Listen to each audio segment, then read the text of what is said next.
Hola, hola, ¿qué tal? Muy buenos días, queridos estudiantes del quinto grado de secundaria, la promoción 2020. Bien, chicos, el día de hoy pues vamos a continuar con las clases virtuales del curso de Historia Universal con este tema del humanismo y el renacimiento. En esta sesión de aprendizaje vamos a ver lo que es el humanismo. Bien, jóvenes, entonces el humanismo significa valorar al ser humano, y la condición humana, ¿no? En este sentido está relacionado pues con la generosidad, la compasión y la preocupación por la valoración de los atributos y las relaciones humanas. El humanismo también se conoce, ¿no? Como el movimiento filosófico, intelectual y cultural, ¿no? Que comenzó pues en Italia en el siglo XIV con el Renacimiento y se extendió pues a través de Europa, rompiendo con el teocentrismo propio de la mentalidad católica medieval. Ahora, jóvenes estudiantes, para entender un poquito mejor, veamos esta gráfica, ¿ya? El humanismo. El humanismo, jóvenes estudiantes, al surgir, ¿a quién se va a oponer? Pues se va a oponer al teocentrismo, ¿no? Se pone al teocentrismo, ¿ya? Ahora, si el humanismo se opone al teocentrismo, es decir, ¿no? Nace el humanismo oponiéndose en cierta forma pues al teocentrismo, ¿ya? No en su plenitud, sino pues en algunos aspectos, ¿no? Por ejemplo, el humanismo, conocido también como antropocentrismo, donde el ser humano es el centro de todo, ¿no? Y el teocentrismo, ¿qué dice el teocentrismo? Pues que es un movimiento religioso, ¿ya? Donde el centro de todo pues es Dios, ¿no? Y todo depende de este ser supremo, ¿no? ¿Qué quiere decir? Que todo lo que hay en el planeta Tierra,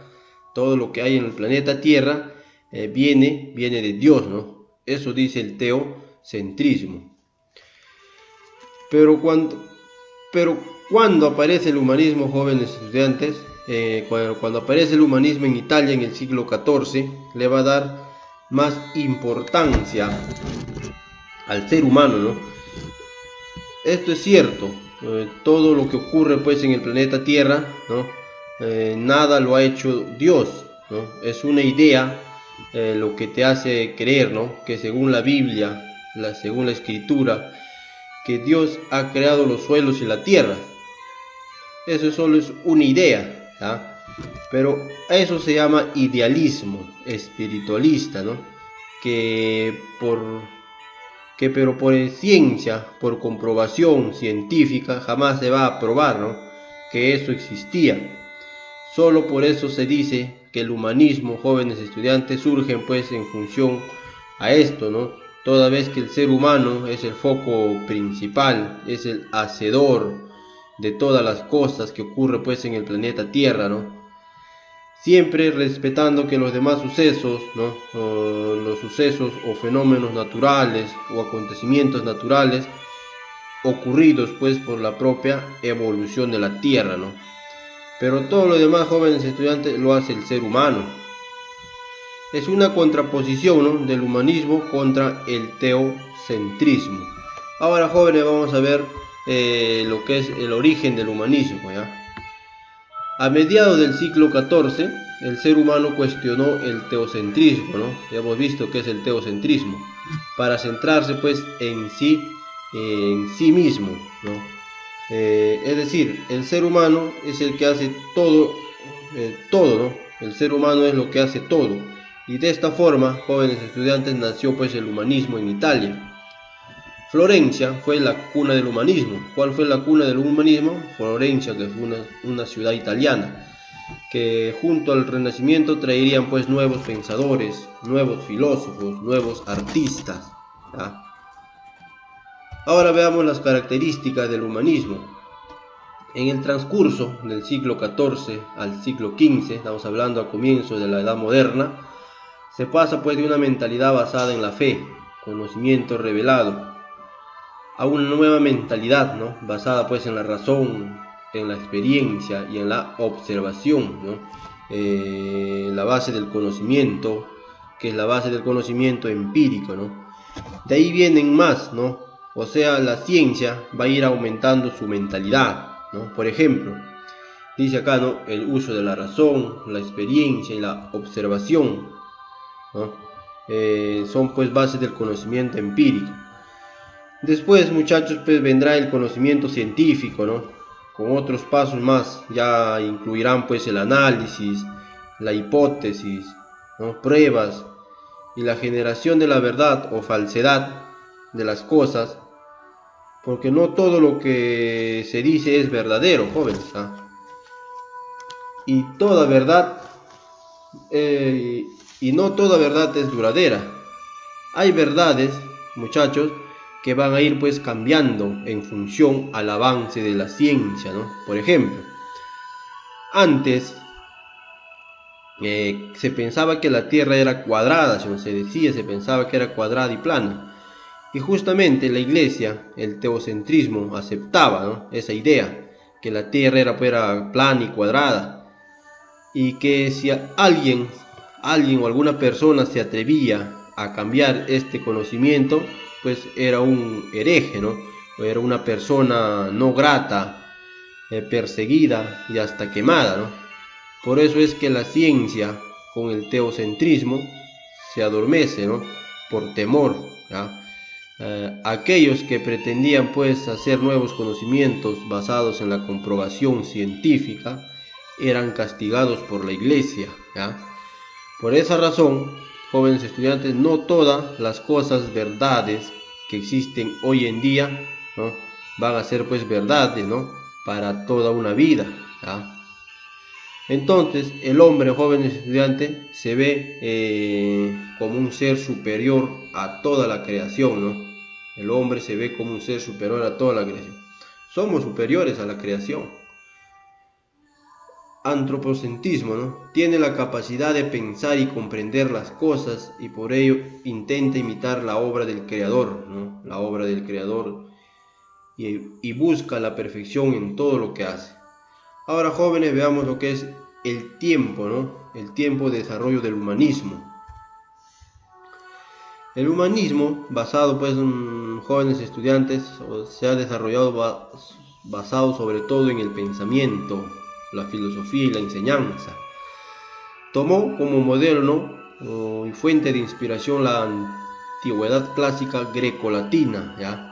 Que dice greco-romana, ¿no? Los latinos pues son los romanos, ¿ya? En Grecia, jóvenes estudiantes, ¿no?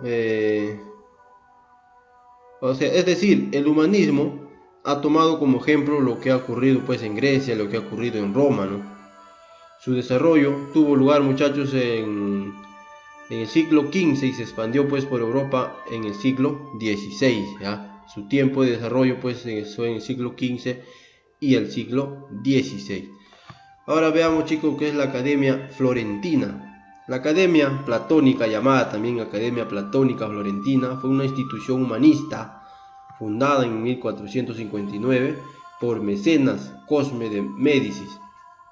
Hay que recordar acá, jóvenes, hay que recordar una palabrita, ¿no? Mecenas, ¿ya? ¿Quiénes eran los mecenas? Son aquellos, ¿no? Que apoyaban, que representaban de cierta manera, ¿no? De cierta forma, con fondos económicos. ¿Para qué? Para que el humanismo pues se desarrolle, ¿ya? Para que los representantes del humanismo tengan pues el apoyo, ¿no? El apoyo económico, el apoyo material, para desarrollar pues sus conocimientos en filosofía, ¿no? Tanto en arte, en pintura, como en arquitectura, ¿ya? Entonces, todos los representantes del humanismo, jóvenes estudiantes, van a ser respaldados ¿por quién? Por los mecenas, ¿no? ¿Y quiénes eran los mecenas? Pues eran personajes con mucho poder económico, ¿ya? Que apoyaban pues el crecimiento y el desarrollo del humanismo. Y una de esas familias, ¿no? Mecenas en Italia fue pues la familia Médicis. Ahora, jóvenes estudiantes, ¿no? Acá dice, ¿no? Sin embargo, fue imitada pues en otras ciudades de Italia y posteriormente en todas las naciones de Europa, ¿no? Esta academia del humanismo jóvenes estudiantes también pues se implantó en otras ciudades de Italia y en otros países de Europa. Ahora jóvenes, veamos los representantes, ¿ya? O los precursores del humanismo, ¿no? ¿Qué son precursores, profe? ¿Qué significa precursor? O sea, que estuvieron pues antes del humanismo, ¿no? ¿Ya? Y se puede decir también que eran los creadores del humanismo. Tenemos a Lorenzo Valla, orador, filósofo y educador italiano de esta corriente. Es considerado pionero de la crítica filosófica e histórica, ¿ya? Tenemos a Francesco Petrarca. Fue un importante escritor de la corriente humanista, autor de varios poemas referentes al movimiento, poema África, cancionero y poemas a Laura, pues considerado el padre del humanismo. ¿Quién es considerado el padre del humanismo, jóvenes estudiantes? Francesco Petrarca. ¿Ya? Francesco Petrarca, considerado padre del humanismo. También tenemos a Dante Alighieri. Ustedes deben recordar a Dante Alighieri, jóvenes estudiantes. Gran poeta italiano, para este movimiento, ¿no? Autor pues de la Divina Comedia, su obra más famosa, ¿no? La Divina Comedia de Dante Alighieri. A Giovanni Boccaccio, ¿ya? Giovanni Boccaccio, estamos hablando en italiano, muchachos, ¿ya? Escritor italiano, considerado el padre de la literatura italiana, ¿ya? Considerado el padre de la literatura italiana, Giovanni Boccaccio. Su obra más conocida se llama Decamerón. Ahora jóvenes, veamos lo que es los representantes del humanismo, ¿ya? Representantes. Tenemos a Leonardo Bruni. Leonardo Bruni, escritor, historiador, traductor y pensador italiano. Tenemos un italiano acá. Se erigió como un importante humanista. Entre sus obras más destacadas se encuentra pues su Historia Florentini Populi, ¿no? En la cual plasma 12 volúmenes, una visión de la historia de Florencia, que destaca por su temprano y acertado método historiográfico, ¿no? Fue un gran traductor quien se encargó pues a trasladar al latín las principales obras de Platón y Aristóteles, ¿no? Sus obras de Platón y Aristóteles, muchachos, estaban escritos en hebreo, ¿ya? Y fueron pues traducidos y escritos al latín por Leonardo Bruni. Marsilio Ficino,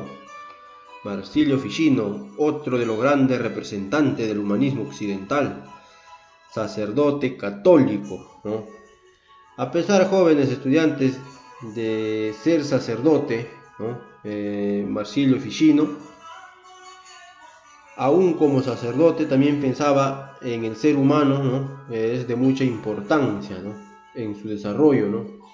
Y dice que quien se entregó al estudio de diversas áreas de conocimiento como la filosofía, la medicina y también pues la filología, bajo la protección de la familia Medici, ¿no? ¿Y quién eran los Medici? Pues eran los grandes mecenas de Italia, ¿ya? Este pensador renacentista fue uno de los principales promotores de la Academia Florentina Platónica, ¿ya? Promotor de la Academia Florentina Platónica, Marsilio Ficino, así como el padre de la corriente neoplatónica del Renacimiento. Ahora, jóvenes, tenemos a Juan Pico de la Mirandola. Juan Pico de la Mirandola sintió una gran pasión por las lenguas desde muy joven, ¿ya? Aprendiendo pues varias de ellas, el árabe, el hebreo, el griego, entre otras, que le permitieron pues a la larga leer algunos de los principales textos filosóficos y religiosos en su idioma original, ¿no? Tal como fueron escritos por sus autores. En 1486 este hombre, Juan Pico de la Mirandola, ¿no? Este hombre de las letras y filosofía publicó por primera vez pues su obra Las 900 tesis, ¿no? Llamada así por recoger 900 distintas proposiciones provenientes de distintas culturas y países. Sobre la filosofía, la cabalística y la teología, ¿no?, con las cuales pues, Juan Pico de la Mirandola, jóvenes, trataba de mostrar que el cristianismo era la síntesis de donde confluían todas las tradiciones. Veamos Erasmus de Rotterdam, ¿ya? Juan Pico de la Mirandola fue italiano, ¿eh? Ahora tenemos a un filósofo, filólogo y teólogo neerlandés de Holanda, quien se dedicó a traducir los textos bíblicos, ¿no?, siendo uno de los más reconocidos la traducción que realizó sobre el Nuevo Testamento. Asimismo, muchachos, este pensador planteó la necesidad de liberar a la Iglesia Católica de la rigidez impuesta por la vida clerical, ¿no?, así como por la decisión de los devotos de entregarse a sacrificios y prácticas que este pensador creía, ¿no?, se encontraban pues totalmente ajenas a la libertad y el amor que debía significar vivir en Dios. Ahora tenemos a Tomás Moro, Tomás Moro. Tomás Moro fue un inglés, ¿no?, que también se inscribe pues en el humanismo de mano del escritor, ¿no?, teólogo, filósofo y traductor Tomás Moro, jóvenes estudiantes, distinguido igualmente por ser autor de la obra Utopía, autor de la obra Utopía, Tomás Moro, en la cual Moro plasma su visión, ¿no?, sobre el ideal de una patria de convivencia, muchachos, en donde la sociedad responde a sentimientos de solidaridad y responsabilidad que les permite pues generar un clima de paz, tranquilidad y felicidad. Ahora yo digo, muchachos, Tomás Moro es el padre de la utopía. ¿Con qué se relaciona la utopía, muchachos? La utopía es aquel, ¿no?, que cuando te dicen tu amor es utópico, ¿qué quiere decir? Que nunca se va a cristalizar, ¿no? Utopía es un sueño que jamás vas a despertar, ¿no?, a cristalizar, no se va a lograr. Tomás Moro dice en su obra, ¿no?, Utopía, una patria con una convivencia, en donde la sociedad responde a un sentimiento de solidaridad y responsabilidad, ¿no?, que les permite, ¿no?, generar un clima de paz, ¿no?, que se viva en paz, ¿no?, que se viva pues en tranquilidad, que se viva en felicidad, ¿no? Eso es en su obra La Utopía de Tomás Moro, ¿no? ¿Qué nación, jóvenes estudiantes, va a vivir en paz, va a vivir en tranquilidad y felicidad? Ninguno. Hay tanta corrupción, muchachos, que ninguna nación puede vivir en paz, en tranquilidad ni felicidad. Ahora, chicos, tenemos Juan Luis Vives. Juan Luis Vives, jóvenes estudiantes, se destacó por haber sido el primer pensador español. Ya tenemos un pensador acá, representante del humanismo español, Inglaterra, de Holanda, en plantear, dice, la opción de que el Estado prestara una asistencia organizada y sistematizada a los pobres, ¿no? Como hoy en día, jóvenes estudiantes, que estamos viviendo esta pandemia, ¿no?, en cuarentena, ¿qué decidió el gobierno? Pues apoyar, ¿no?, prestar pues una asistencia a los más necesitados, ¿no?, con esos bonos que está dando. Pero no a todos les llega ese bono, jóvenes, ¿sí o no? Asimismo, concibió como necesaria la lectura de los textos antiguos, ¿no?, sobre todo los platónicos y aristotélicos en su lengua original. Juan Luis Vives destaca también como uno de los más importantes reformadores de la educación europea, área en la que se valora la adaptación y modernización que hizo sobre los textos que se estudiaban en el momento. Bien, chicos, ahora tenemos a lo que es Antonio de Nebrija. Antonio de Nebrija, su nombre real era Antonio Martínez de Cáliz Charaba, ¿no? Se destaca también como uno de los más importantes humanismos europeos, ¿no?, importantes humanistas europeos, español también, y sobre todo del idioma español, ¿no? Fue este autor el primero en escribir y publicar una gramática para la lengua castellana, ¿no? ¿Quién publicó la primera gramática? Pues fue Antonio de Nebrija, ¿no? Asimismo, jóvenes estudiantes, Antonio de Nebrija publicó un diccionario de latín en español, ¿no? De latín en español, como también uno de español a latín, ¿no? Lo cual lo hace merecedor de un gran reconocimiento histórico, ¿ya? Aquí tenemos una de sus obras, la gramática, ¿ya? La gramática para la lengua castellana, y tenemos a Antonio de Nebrija. Bien, jóvenes estudiantes, esta ha sido la clase del día de hoy. Espero lo hayan comprendido de la mejor manera. Ver el video y el texto para poder desarrollar las prácticas y el fast test. Bien, jóvenes, nos vemos en la siguiente semana. Tengan ustedes muy buenos días. Chao, cuídense.